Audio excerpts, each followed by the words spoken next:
Hey, hi everyone. So in this video we are going to discuss about covariance and correlation.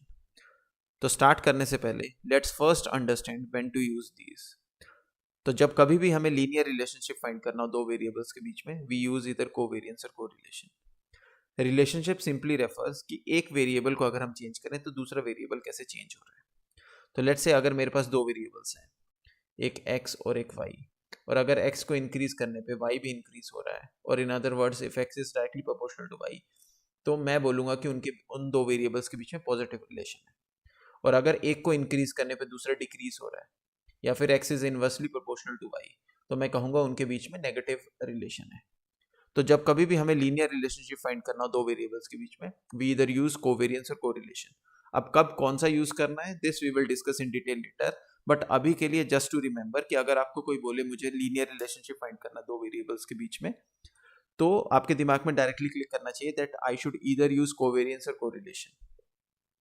अब अगर आपके variables के बीच में non linear relationship है, तो there are other techniques such as Spearman's rank correlation, Kendall tau वगैरह. So I hope you understand कि कब हमें कोरिलेशन और कोवेरियंस को यूज करना है. तो now let's discuss covariance in detail. So you must have heard about variance. Variance simply refers to the spread of the data. कि वो डेटा पॉइंट्स अपने मीन से कितना दूर है, या फिर वो वेरिएबल कैसे वेरी कर रहा है. तो covariance in simple words refers to कि एक वेरिएबल दूसरे वेरिएबल के साथ कैसे वेरी कर रहा है.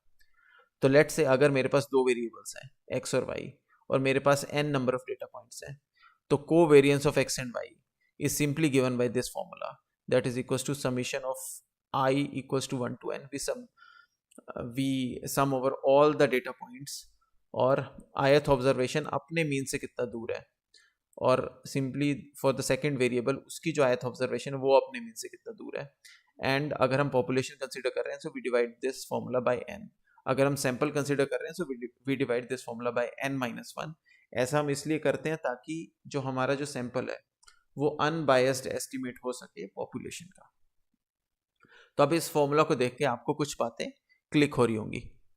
फर्स्ट कि ये फॉर्मूला सिंपली वेरिएंस के फॉर्मूला के साथ रिजेंबल करते हैं. तो अगर आपको वेरिएंस का फॉर्मूला ध्यान हो, तो that is equals to 1 by n summation of i equals to 1 to n, that is x i minus x bar का स्क्वायर. तो ये वेरिएंस का फॉर्मूला है, and this is nothing but covariance of x, x. आप यहाँ पे y की जगह x सब्स्टिट्यूट करोगे, so you will get this. तो ये फॉर्मूला वेरिएंस का फॉर्मूला कोवेरिएंस के फॉर्मूले से दोनों एक दूसरे के साथ रिजेंबल करते हैं. नेक्स्ट, जो रेंज ऑफ वैल्यूज कोवेरिएंस ले सकता है, that is from minus infinity to infinity. क्यों? क्योंकि x और y कोई भी values, they can take any value. So x और y कोई भी वैल्यू ले सकते हैं. तो the range is from minus infinity to infinity. Third, ये जो x और y की वैल्यूज हैं, दीज आर नॉट स्टैंडर्डाइज्ड. मतलब हम इन वैल्यूज को स्टैंडर्डाइज नहीं कर रहे हैं, हम डायरेक्टली रॉ वैल्यूज को ही इनपुट कर रहे हैं. तो अगर हम स्टैंडर्डाइज नहीं कर रहे हैं, तो इससे क्या इस पे इफेक्ट पड़ेगा. So the first and the foremost effect is, जो कोवेरिएंस की जो वैल्यूज हैं वो मीनिंगलेस हो जाएंगी हमारे लिए. तो लेट्स अंडरस्टैंड दिस. तो इसका मतलब ये है कि लेट्स से अगर मेरे पास तीन वेरिएबल्स हैं, x1, x2 और y, और अगर मैं कह रहा हूं कि मेरे जो कोवेरिएंस है x1 और y के बीच में, वो लेट्स से वो है 250. सिमिलरली जो मेरी कोवेरिएंस है बिटवीन x2 और y के बीच में, लेट्स से वो 20 है. तो क्या मैं ये कंक्लूड कर सकता हूँ कि जो मेरा x1 है वो ज़्यादा अच्छे से रिलेटेड है with y as compare to x2? So the answer is no. क्यों मैं ऐसा कंक्लूड नहीं कर सकता? क्योंकि ये जो वैल्यूज हैं वो स्केल पे डिपेंड करती है. तो अगर आपको समझ नहीं आ रहा, डोंट टेक टेंशन, अभी एक एग्जांपल लेके इसका समझते हैं. तो लेट्स से मेरे पास एक वेरिएबल है x और एक वेरिएबल है y, और सिंप्लिसिटी के लिए हम तीन एग्जांपल्स लेते हैं, 1, 2, 3, और सिमिलरली y की भी तीन वैल्यूज हैं, 1, 2, 3. ठीक है. और मैं क्या कर रहा हूं कि इनको 2x2 टाइम्स कर दे रहा हूं, इनको स्केल कर रहा हूं इन वैल्यूज को. तो x और y की यहाँ पे वैल्यूज हो जाएंगी मेरी 2, 2, 4, 4, और यहाँ पे 6 और 6 हो जाएंगी. तो अगर मैं इनको प्लॉट करूँ, तो सिंपली इनके बीच में लीनियर रिलेशनशिप है और काफ़ी अच्छा. तो y इक्वल्स टू x वाला रिलेशनशिप आएगा, क्योंकि दोनों पॉइंट्स 1, 1, 2, 2, 3, 3 वो इस लाइन पे लाई करेंगे. तो हमें पता है कि अगर मैं इसको स्केल भी करूँ, then only they will also lie on this line. तो दोनों के बीच में सेम टाइप का रिलेशन है. अगर इसको स्केल करने से इस रिलेशनशिप पे कोई चेंज नहीं होना चाहिए. तो अब हम देखते हैं कि कोवेरियंस की वैल्यू से क्या वो रिफ्लेक्ट हो रहा है कि नहीं हो रहा है। तो सिंपली कोवेरियंस का हमारा जो फॉर्मूला रहता है, covariance between x, y is simply given by summation of I equals to 1 to n xi minus x bar yi minus y bar divided by n, the number of observations. तो यहाँ पे जो x bar will come out to be, हमारा x bar कितना हो जाएगा 1 + 2 + 3/3, that is 2. Similarly y bar भी हमारा हो जाएगा 2. तो अगर हम इस फॉर्मूला में इसको प्लॉट करें, इसको पुट करें, तो this will come out to be 1 - 2 plus 0 plus 3 - 2 3 - 2 by 3. So our covariance for the first example हमारा जो covariance आ रहा है that will be 2/3. अब सिमिलरली अगर हम दूसरे के लिए covariance निकालें इसके लिए, तो पहले इसका मीन निकाल लेते हैं. तो x bar in this case will come out to be 12/3, that is 4. Similarly y bar will come out to be 4. तो कोवेरियंस हमारी आ जाएगी 2 - 4 plus 0 plus 6 - 4 by 3, so which is nothing but 8/3. तो if you look at the covariance, तो first वाले के लिए हमारी 2/3 आ रही है, सेकंड वाले के लिए 8/3 आ रही है. तो इसका मतलब अगर हमें कंक्लूड करना है तो हम ये कहेंगे कि ये ज़्यादा अच्छे से रिलेटेड है. तो ये जो वेरिएबल्स हैं, मान लीजिए मैं इसे x2 कह देता हूँ और इसे x1 कह देता हूँ, तो I will conclude by looking at the values कि जो x2 है वो ज़्यादा अच्छे से कोरिलेटेड है y के साथ as compare to x1. Value से ये कंक्लूड हो रहा है. तो लेकिन हमें पता है कि जैसे हमें पता है कि ये तो क्या है कि हमने स्केल किया हुआ है उसे. सो इसीलिए ये जो कोवेरियंस की वैल्यूज हैं, क्योंकि हमने इन्हें स्टैंडर्डाइज नहीं किया हुआ, दे आर मीनिंगलेस. तो इस एग्जांपल से आपको ये समझ आ रहा होगा. तो फिर कोवेरियंस से हम क्या पता लगा सकते हैं? We only can conclude about the direction. तो साइन को देख के अगर आपकी वैल्यूज पॉजिटिव आ रही हैं तो इसका मतलब उन दोनों के बीच में पॉजिटिव रिलेशन है. अगर नेगेटिव आ रही है तो उनके बीच में नेगेटिव रिलेशनशिप है. आप ये नहीं कंक्लूड कर सकते कि उनके बीच में वो कितना स्ट्रांगली कोरिलेटेड है. आप सिर्फ डायरेक्शन बता सकते हो, आप उसकी स्ट्रेंथ नहीं बता सकते हो. ठीक है, तो ये हमारा फर्स्ट इशू है कि हम स्टैंडर्डाइज नहीं कर रहे हैं, तो उसके कारण क्या हो रहा है कि कोवेरियंस की वैल्यूज मीनिंगलेस हो जा रही है. Second, outliers. आउटलायर्स क्या होता है कि या तो बहुत ही ज़्यादा लार्ज वैल्यू कोई वेरिएबल ले ले, या फिर बहुत ही कम कोई वेरिएबल वैल्यू ले ले. So these are are outliers. तो आउटलायर्स के केस में भी यही होगा कि this will change the mean, वो मीन को चेंज करेगा और सिमिलरली वो कोवेरियंस की वैल्यू को भी चेंज करेगा. तो आउटलायर्स का काफ़ी ज़्यादा इफेक्ट होगा ऑन कोवेरियंस, क्योंकि अगर आप इसके फॉर्मूला को देखो, कोवेरियंस ऑफ x, y, तो हम यहाँ पे क्या कर रहे हैं, हम वैल्यूज को नॉर्मलाइज नहीं कर रहे हैं, हम सिंपली उनको रॉ वैल्यूज को ही यूज कर रहे हैं. तो अगर आउटलायर होगा तो वो हमारे मीन को इफेक्ट करेगा और सिमिलरली वो इस ऑब्जर्वेशन को भी इफेक्ट करेगा. तो ओवरऑल वो इस कोवेरियंस को इफेक्ट करेगा.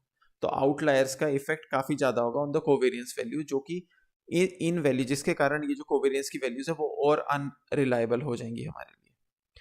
ठीक है, तो कोवेरियंस के दो ड्रॉबैक्स होंगे. फर्स्ट कि कोवेरियंस की वैल्यूज मीनिंगलेस है. इससे हम सिर्फ डायरेक्शन कंक्लूड कर सकते हैं कि दो वेरिएबल्स इधर पॉजिटिवली रिलेटेड हैं या फिर नेगेटिव, हम स्ट्रेंथ नहीं बता सकते. ठीक है. सेकंड, आउटलायर्स इसमें बहुत ज़्यादा इफेक्ट करते हैं. तो अगर हम इन वैल्यूज को स्टैंडर्डाइज कर दें तो क्या ये हमारे ड्रॉबैक सॉल्व हो जाएंगे? Yes. So this is what correlation does. Correlation क्या है? Correlation scaled version of covariance है. तो अगर हम कोरिलेशन बिटवीन x और y, तो इसका फॉर्मूला सिंपली क्या है कि जो कोवेरियंस निकालते हैं हम x और y को, उसको हम स्टैंडर्डाइज कर दें with the standard deviation of x and standard deviation of y. हमने जस्ट कोवेरियंस को स्टैंडर्डाइज कर दिया. अब स्टैंडर्डाइज करने से सबसे पहले हमारा क्या होगा कि जो रेंज ऑफ वैल्यूज जो ये ले रहा है वो -1 to 1 हो जाएगी. और अब ये जो -1 to 1 है, इन वैल्यूज का हमारे पास सिग्निफिकेंस होगा. 1 का मतलब है कि वो वैल्यूज बहुत ही ज़्यादा स्ट्रांगली कोरिलेटेड है, और जैसे जैसे वैल्यूज कम होती जाएंगी उनके बीच में रिलेशन उतना कम होता जाएगा. जैसे सपोज फॉर एन एग्जांपल, मेरे पास दो वेरिएबल्स हैं x और y, और एक केस में all this points are something like this, और दूसरे केस में जो मेरे x और y के पॉइंट्स हैं वो थोड़े स्कैटर्ड है, let's say something like this.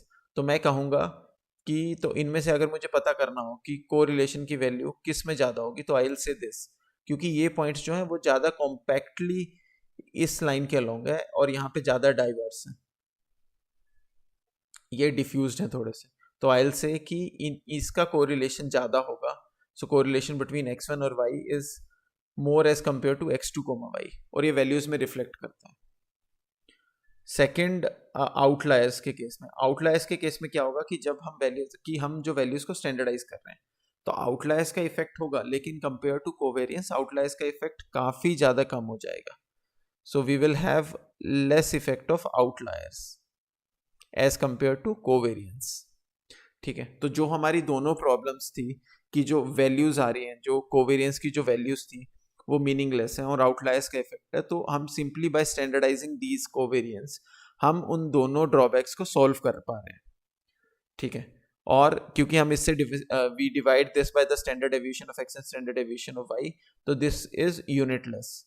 तो हमारी जो को रिलेशन है वो यूनिटलेस है। तो जस्ट टू मेक श्योर कि स्टैंडर्डाइजेशन से जो हमारी को रिलेशन की वैल्यूज हैं वो दे मेक सेंस, तो वही एग्जांपल को हम दोबारा से करते हैं और फिर देखते हैं कि कोरिलेशन की वैल्यू क्या मीनिंग प्रोवाइड कर रही हैं या फिर नहीं कर रही हैं। तो I have taken the same example जो कि पहले मैंने ली थी, और हम उसको क्या कर रहे हैं, स्केल कर रहे हैं। तो पहले जो हमारी जो कोवेरियंस की वैल्यू थी for x1 y, that comes to be 2/3, और जो कोवेरियंस की वैल्यू थी for the x2 variable y के साथ वो हमारी कुछ 8/3 के अराउंड थी। अब हमारा जो कोरिलेशन का formula, if you remember, correlation between x, y is simply the covariance of x and y and standardized by standard deviation of x and standard deviation of y।